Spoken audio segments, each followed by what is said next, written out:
இந்த எம்எல்ஏ அங்க போனாங்களா, அந்த எம்எல்ஏ இங்க வந்தாங்களா, இவங்க ராஜினாமா பண்ணாங்களா, இவங்க அந்த கட்சிக்கு போயிட்டாங்களா, இததான் நம்ம பேசிட்டு இருக்கோம். இப்போ எவ்வளவு முக்கியமான பிரச்சனை இருக்கு. நம்ம இங்க இருக்கிறது கல்லணை கிராண்ட் அணைக்கட்டு. ஜூலை 4ஆம் தேதியில சாதாரணமா நம்ம இங்க நின்னு பேச முடியாது. ஏன்னா நம்ம காவிரி நடுவுல நின்னு பேசிட்டு இருக்கிறோம். இப்ப போற தண்ணி குடிநீருக்கு மட்டும் மேட்டூர் டேம்ல திறந்திருக்கிறாங்க கொஞ்சம், அவ்வளவுதான். அதுவும் இந்த கழிவு எல்லாம் நீங்க பாத்தீங்கன்னா இதெல்லாம் இது போன்ற கழிவு தான் வருது. இங்க அங்க கர்நாடகாவில நமக்கு கழிவு தான் அனுப்பிச்சு இருக்காங்க, இன்னைக்கு தண்ணி அனுப்பல. ஆக்சுவலா பார்த்தா போன மாசம் ஜூன் மாசம் நம்மளுடைய காவிரி ஒப்பந்தத்தின்படி மேட்டூர் அணைக்கு கர்நாடகா நமக்கு கொடுக்க வேண்டிய தண்ணி பாத்தீங்கன்னா கிட்டத்தட்ட 9.91 TMC under the Kaveri tribunal and supreme court final verdict. ஆனா நமக்கு எவ்வளவு கிடைச்சது தெரியுமா? 2.9 TMC தான் கிடைச்சது. ஜூலை மாசம் கர்நாடகா நமக்கு கொடுக்க வேண்டியது 42 TMC. ஆனா நிச்சயமா அது வரப்போறது கிடையாது. கடந்த 10 வருஷமா 3 வருஷம் மட்டும்தான் கர்நாடகா ஜூன் மாசம் நமக்கு ஏத்த தண்ணியை கொடுத்திருக்காங்க. மீதி 7 ஆண்டுகள் கொடுக்கல. மேகதாது அணை கட்டுவதற்கு முன்பாக இந்த நிலைனா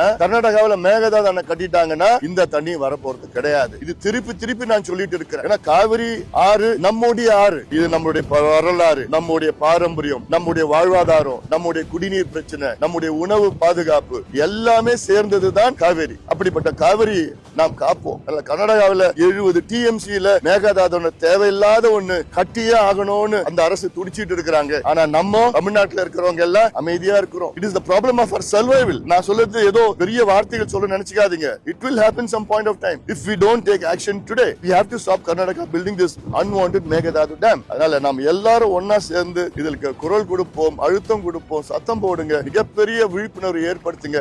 வாங்க தெருவுக்கு வாங்க, இளைஞர்கள் நீங்க தெருவுக்கு வாங்க. வந்தாதான் நம்முடைய காவிரியை நம்ம காப்பாற்ற முடியும். காவிரி ஆறு நம்முடைய உரிமை, அதை காப்பாற்றுவது நம்முடைய கடமை. நாம் எல்லோரும் சேர்ந்து மேகதாது அணையை தடுப்போம், காவிரியை காப்போம்.